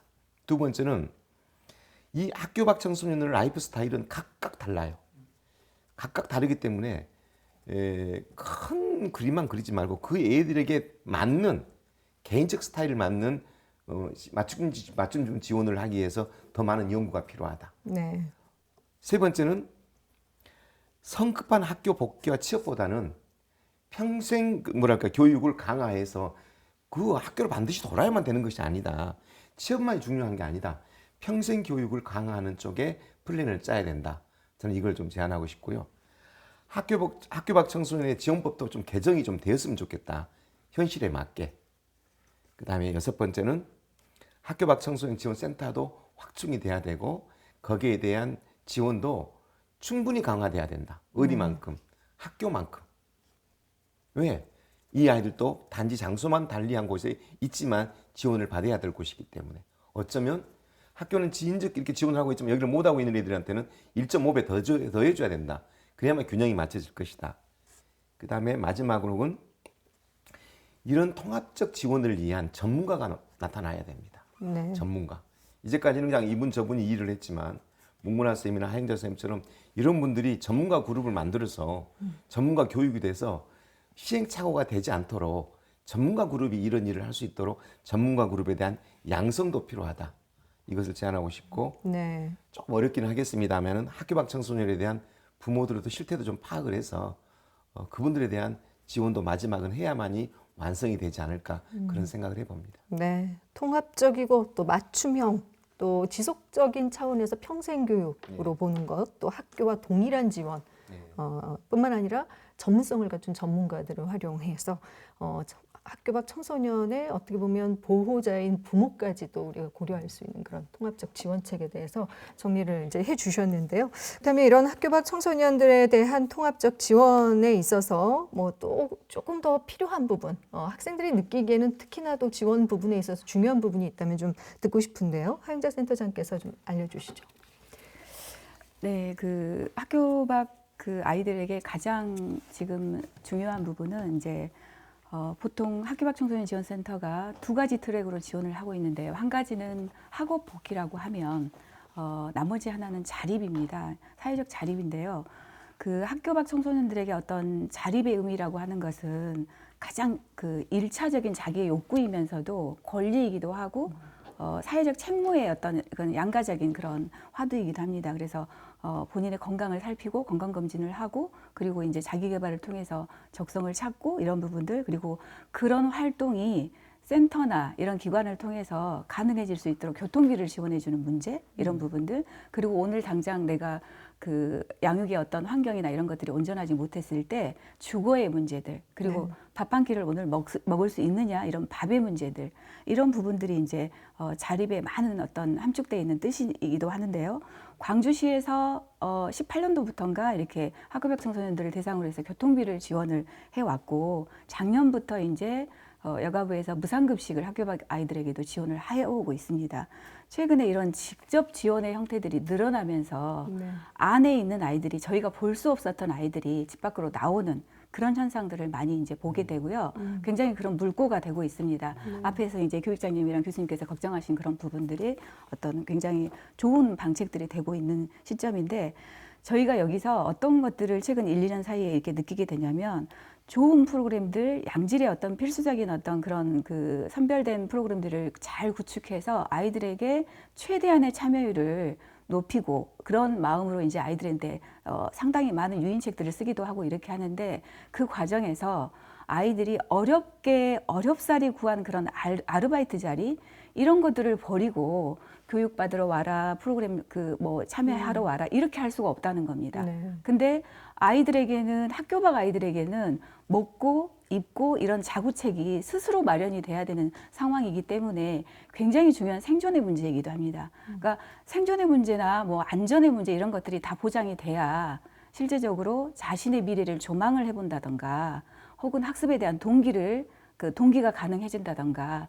이런 것들이 가능한데, 이런 아이들에게 이제 그런 것들을 그 사회적으로, 예를 들어 학교를 나왔을 때 양가적인 어떤 그런 것들을 요구들을 하게 된다는 거죠. 그런 상황들을 아이들이 직면을 했을 때 과연 우리는 그 아이들에게 이렇게 좋은 교육이나 이렇게 좋은 프로그램들을 해놓고 이렇게 기다리고 있는데 너희들은 오지 않지 않느냐라고 말할 수 없다는 겁니다. 그래서 이런 부분에 대한 구체적인 어떤 대책은 상당히 고민이 늦어지지 않게 돼야 된다고 보고 있습니다. 네, 생존 욕구가 충족돼야 또 자기 개발 욕구가 또 생기는 부분도 있다라는 차원에서 학생들의 입장에서 설명을 좀 해주셨는데요. 이렇게 위기 청소년들 위기를 극복할 수 있게 또 특별한 그래서 활동을 하고 있는 민간 단체나 뭐 이런 분들이 꽤 많더라고요. 문근아 대표 교사께서 좀 소개를 해주시죠.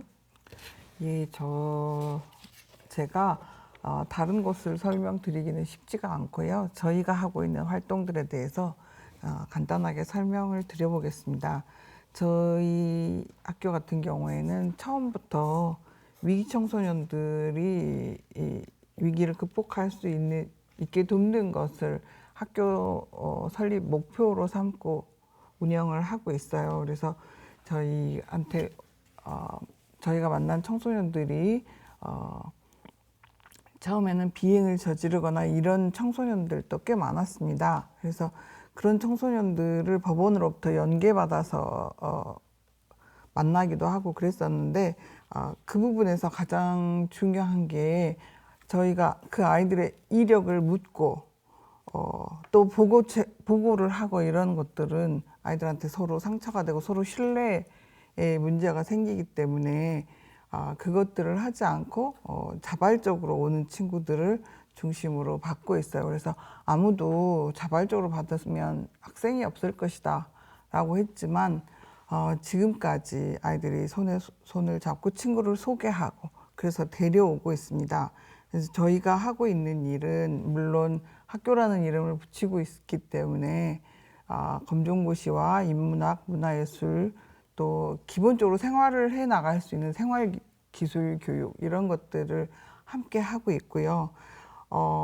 저희가 이제 신경을 쓰는 부분은 가정 방문을 해요. 아이가 대부분 처음에는 그렇지 않았습니다만은 시간이 지나면서 지금 거의 탈가정 학교 밖 청소년들이 중심으로 되어 있다 보니까 그 아이가 집에서 어떻게 생활을 꾸려나가고 있는지를 파악해야 돼서 가정 방문을 하고 작년에는 저희가 코로나 때문에 부득이하게 수업을 진행을 할 수 없는 경우가 있었는데 사실 네. 이제 처음에는 기우였고 저희가 작은 학교이다 보니까 더욱 돌봄이 필요한 경우가 되더라고요.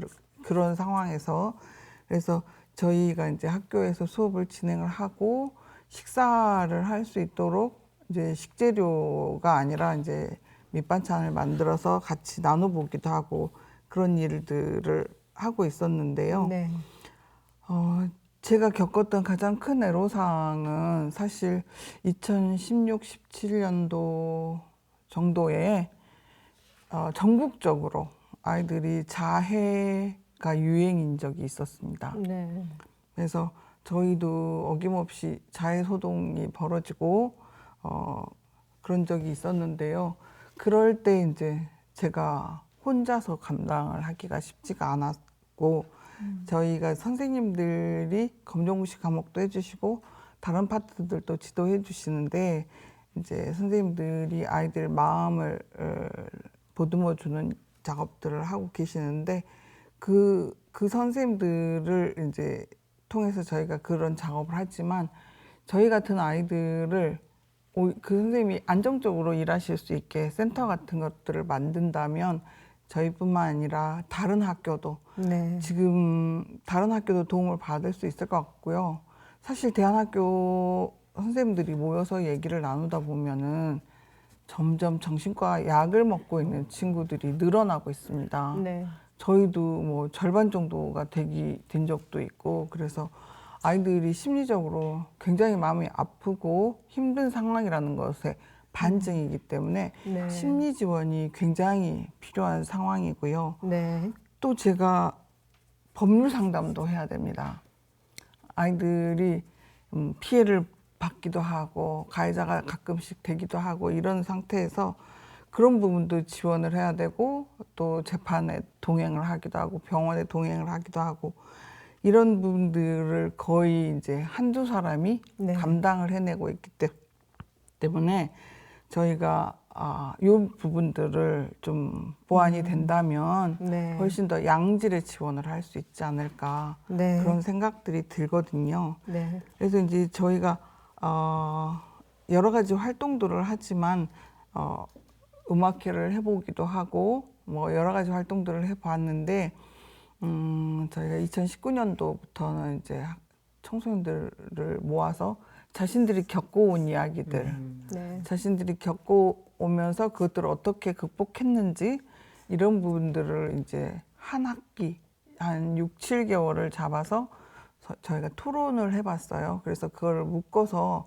이 아이들이 정말 무엇을 원하는지 그 내용을 담아서 이제 책으로 펀딩을 받아서 책으로 내는 작업들을 했는데 본인의 본명을 쓸 수는 없었지만 자신의 이야기가 책으로 나온 것이 네. 굉장히 자긍심을 돋기도 하고 그런 것 같아요. 그리고 네. 이제 또 하나 말씀드리고 싶은 거는 이제 저희가 센터는 개별적으로 여러 가지 지원들을 해야 되지만 저희 같은 경우는 긴 호흡으로 청소년들을 바라볼 수 있기 때문에 뭐 7년 차, 8년 차 물론 전적으로 몸담고 있지는 않습니다. 아르바이트를 하기도 하고 뭐 본인의 활동들을 하고 있지만 7년 동안 계속 꾸준히 이제 저희들하고 교류를 하기도 하고 그런 청소년들을 지켜보게 되니까 그 아이들의 변화하는 과정들이 눈에 보이고 어떤 부분들이 필요한지 이런 것들을 좀 알 수 있게 됐어요. 네. 그리고 그 청소년에 대한 지원들이 학령기 청소년에 국한되어 있다 보니까 후기 청소년이라고 불리죠. 19세부터 24세까지 이런 청소년들이 또 오갈 데가 없습니다. 네. 청년으로 분류되기도 하지만 아직 청년으로서 정체성이 갖기도 어렵고요. 그래서 그런 후기 청소년들에 대한 지원도 또 같이 고민돼야 되지 않을까 그런 생각이 네. 들고 있습니다. 네. 지금 이제 그런 지원, 말씀해주신 지원을 할 수 있는 법적 근거가 이제 어느 정도 마련이 됐는데요. 그 부분에 대해서 박주정 교육장께서 한 말씀 간단하게 해주시죠. 네. 오늘 토론하면서 저는 조금 느꼈던 게 우리 정말 당사자인 청소년들이 우리가 지금 하고 있는 이야기를 듣고 고개를 끄덕이면서 정말 잘하고 있다라고 말할까? 라고 생각을 해봤는데 50점밖에 안 줄 것 같아요. 왜냐하면 자기들 이야기를 왜 우리가 잘 모르면서 이야기를 하지? 이렇게 생각할 수도 있어요. 그래서 다음 프로그램 때는 그 친구들 불러서 직접 구구절절하게 이야기 들어보는 방법도 좋은 방법이 아닐까 제안을 해봅니다. 아이들 법률 지원 받을 때 만약에 어려움이 있으면 교육청하고 상의하십시다. 저도 가서 말씀드려서 법률 지원할 수 있는 방법 찾을 거고요. 아이들 몸이 아프고 마음이 아프고 치료받아는 치료비 없다. 광주시 교육청 마음보듬센터 저희들 고쳤습니다. 학교 안만 아니라 밖도 고쳤거든요. 차례가 돌아오지 않습니까? 네. 알겠습니다. 그래서 그 부분도 하여튼 적극적으로 우리 아이들 좀 돌볼 수 있도록 마음보듬센터 저희들 추동할 거고요. 자기 개발이라든가 검정고시 지원은 저희들이 지금 하고 있습니다. 그런데 좀 더 가까이 가서 네. 저희들이 할 수 있도록 결국은 우리 오늘 했던 이야기 다 단어 하나로 말하라고 한다면 돈일 겁니다. 아마 돈. 지원. 돈이죠. 네, 지원. 네. 이건데 지원을 하되 정성을 다해서 지원하자는 거죠. 네. 저희는 그냥 돈만 주고 알아서 해가 아니라 정말로 재원도 조달해드리면서도 촘촘하게 우리가 지원을 해드려야겠다라는 것을 오늘 토론을 통해서 저희들 느꼈습니다. 네. 직업체험 프로그램 같은 것도 저희들 나름대로 연계할 수 있는 곳이 많이 있습니다. 그래서 혼자 고민하지 마시고 우리 대한교육센터하고 연결하면 여러분을 도울 수 있는 일이 있을 거라고 생각이 돼서 각각의 기관만 만들어 놓은 게 중요한 게 아니라 그 기관들끼리 실핏줄처럼 서로 연결돼서 자기의 부족한 부분을 채워줄 수 있는 이 시스템의 활용이 중요한 것 같습니다. 네. 강주시 교육청 바로 작동하겠습니다. 네. 50점이면 저는 뭐 10점도 안 될 것 같아요. 현장에서 하셨는데 네. 사실은 아까 우리 문구나 센터장 말씀대로 네네. 사실은 지금 그래도 학교박에 대한 그런 정책적인 연구와 지원이 상당히 이루어지고는 있습니다. 네. 특히 광주시는 교육청이나 시나 자치구에서 사실은 우수한 사례도 많고요. 네. 그래서는 혹시반 이 실태조사나 정확한 그러니까 조사를 해야만이 진단을 해야만이 바람직한 방향 설정이 되잖아요. 그런 네. 면에서 아까 우리 이 제목이 우리가 원하는 것을 아무도 모를 때 아이들의 이게 목소리잖아요. 네. 우리 교육장 말씀하신 것처럼 우리가 전문가 중심에 대한 관점보다는 우리가 이끌어만 주고 안내만 해주고 실제 그것을 채우는 것은 목소리를 내는 것은 우리 청소년들이 필요하지 않겠는가. 그래서 네. 아마 학교밖 청소년 연구도 그런 방향으로 가고는 있습니다. 현장 전문가 목소리를 듣고 아이들의 삶 이야기를 듣기 때문에 저는 그런 기회가 더 많아지고 광주에서부터 혹시 청소년 연구를 한다고 그러면은 우리 청소년들이 참여할 수 있는 이런 기회를 네. 좀 주는 것도 어떻겠는가. 네. 아까 가장 우리 억울한 게 차별받는 거잖아요. 학교 밖 용어도 그러는데 우리 청소년 증도 그러고 아무리 시도는 좋지만 네. 이런 것들도 사실은 우리 청소년 입장에서 한번 다시 우리가 한번 이렇게 네. 음미해보고 할 수 있지 않겠는가 그런 생각을 가지고 있습니다. 네, 잠깐 말씀을 해주셨던 청소년증과 관련해서 그 문근아 대표께서 한 말씀 간단하게 해주시죠. 예, 지금은 이제 청소년증 발급 절차가 조금은 더 쉬워졌습니다만은 초기에는 제가 이제 탈가정 청소년들 같은 경우에 부모가 없으면 청소년증 발급을 안 해줍니다. 네. 신분 확인이 안 된다고. 그래서 제가 동행을 해도 그게 어려워서 갔다가 실패한 경험을 갖고 있거든요. 그래서 그런 것들조차도 굉장히 마음을 불편하게 하죠. 그 친구가 한번 거절당하면 다시 가지 않습니다. 네. 네, 그래서 그런 부분들이 아이들한테 실질적으로 도움이 안 되는 것이고요. 그래서 그 부분만큼은 학생증하고 별개로 저희는 해당 연령이 되면 전체로 청소년증을 발급하면 어떨까. 그래서 네. 그 학교 밖 청소년이 아니라고 할지라도 교통비나 이런 부분들이 필요한 청소년들 곳곳에 많이 있을 거거든요. 네. 그리고 요즘에는 또 필요한 청소년들한테 생리대 지급도 하겠다고 하는데 청소년증에 그런 기능을 탑재한다면 아이들이 부담 없이 청소년증 내고 구매할 수 있지 않을까. 저는 그런 생각도 해봤습니다. 네. 자, 많은 시간을 드릴 수 없어서 더 많은 청소년들이 학교 밖 청소년들의 얘기를 들을 수 있는 기회가 앞으로 더 많아질 수 있도록 했으면 좋겠고요. 오늘 미처 다 하지 못한 말씀이 있거나 마무리로 또 시민분들이 방송을 보고 계신 또 시청자분들이 이 학교 밖 청소년들에 대한 어떤 인식 부분에 있어서 개선이 돼야 할 부분에 대한 당부 말씀도 좋습니다. 마무리 말씀으로 듣도록 하겠습니다. 먼저 하영자 센터장께서 마무리 말씀해 주시기 바랍니다. 네, 이제 저희가 학교 밖 청소년들을 주제로 해서 이 자리에서 너무 그 아픈 이야기로 집중이 되면 어떡하지라는 생각을 매번 어떤 자리에서나 이렇게 하게 되는데 오늘도 조금 그런 우려를 살짝 하게 되면서 학교 아니냐 바뀌냐를 떠나서 최근에 아프고 힘든 아이들이 정말 많아졌다는 거, 그 부분에 대한 어떤 초점이 중요할 것 같고요. 학교 밖 아이들을 위해서 어떤 필요한 제대로 된 정책이나 제도가 시행이 되려면 시민들의 어떤 정확한 시선, 관심 이런 것들이 실제적으로 아주 필요하다고 봅니다. 그래서 그런 시민들의 지속적인 어떤 관심이나 이런 것들이 편견 없이 꾸준히 이렇게 이어져 감으로 인해서 굉장히 그런 부분에서 작아 보이지만 하찮아 보이지만 그런 것들이 시작이라고 볼 수 있겠습니다. 예. 네. 자, 다음 이명택 교수께서 마무리 말씀해 주시겠습니다. 네, 제가 최근에 다시 헌법을 읽고 있습니다. 헌법 1조, 10조, 31조. 그중에 10조가 상당히 저한테 성찰과 또 다른 그런 도전의 기회를 줍니다. 모든 국민 인간으로서의 존엄과 가치를 지닌 행복을 추구할 권리를 가지고 우리 국가나 공동체는 이걸 보장할 의무가 있다는 겁니다. 저는 그런 면에서 우리 학교 밖 청소년들이 우리의 친구와 가족이며 함께 살아가야 될 우리 시민이다. 그들만의 문제가 아니고 그들이 감당하기에는 너무나 크기 때문에 우리들이 손을 내밀고 우리 교육장님이나 우리 문구나 대표 교사님처럼 또 우리 하이너 선타장님처럼 사실 우리가 좀 고백하고 우리 잘못이 있다고 그러면은 할 수 있는 것들 찾아보는 게 그들의 삶을 우리가 사실은 이게 제도와 법과 돈의 문제는 아닌 것 같아요. 물론 돈도 중요하지만 저는 결국 사람의 마음과 삶을 함께 하는 게 그들에게 더 큰 그런 힘과 희망이 되지 않겠는가. 그래서 오늘 저한테 더 뜻깊은 자리고 저는 그런 면에서 세계 지금 미국이나 영국이나 모든 나라들이 사실은 사정 예방도 중요하고 동등하게 사실은 이걸 대우해 줍니다. 사실 배제, 차별, 분리는 굉장히 이게 한편에서는 힘이 드는 이야기고 효과가 없을 것 같아요. 그래서 저는 이제 그런 학교 밖 청소년의 그런 두 번째 2.0 시대를 맞이하기 위해서 우리가 다시 한번 우리의 힘과 용기, 지혜를 모아야 될 그런 면에서 저는 민간의 참여도 좀 필요한 시점이 아니겠는가 그런 말씀을 드리고 저도 기회가 되면 동참하도록 하겠습니다. 네. 네.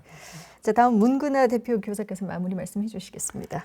예, 제가 대안학교의 전체를 대변하고 있는 게 아닌데 저희가 담당하고 있는 나쁜 이야기들을 하는 바람에 저희가 대안학교 전체인 것처럼 비춰질 수 있어서 조금 염려가 됩니다. 그리고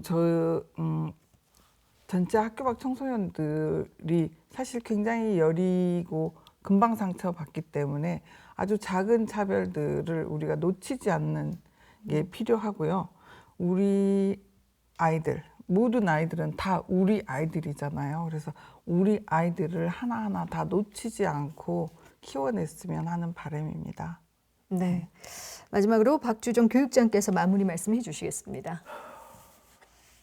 긴 시간이었습니다. 그리고 고통스러웠습니다. 이야기 듣는 게. 왜냐하면 공감하느라고. 제 생각은 학교 밖 청소년에 대한 지원은 시혜가 아니라 권리에 입각한 것이어야 돼야 한다. 라고 저는 주장하고 싶습니다. 두 번째는 소비가 아니라 투자 개념으로 전환돼야 한다. 우리 아이들에게. 도와준다가 아니라 투자한다. 세 번째는 청소년의 욕구에 그쳐야 하며 아이들의 자율성을 최대한 존중해야 한다. 우리들 생각을 갖지 말자는 겁니다. 마지막으로 청소년들이 누리는 일반적인 권리가 학교 밖 청소년에게도 보장되어야 한다. 라고 저는 생각합니다. 그래서 저는 오늘 했던 모든 이야기 중에 하나라도 바로 실천하는 것부터 우리는 보이자라고 생각합니다. 네. 자, 오늘 여러 이야기를 나눠봤는데요. 학교 밖 청소년 또한 건강한 사회 구성원으로서 성장하고 있습니다. 학교를 자퇴한 청소년 상당수가 자신의 삶을 주도적으로 살아가고 있는 만큼 우리 아이들에게 문제아라는 낙인보다 편견 없는 따뜻한 시선을 보내주길 바라면서 오늘 이 시간 여기서 마무리 짓겠습니다. 함께해 주신 여러분 고맙습니다.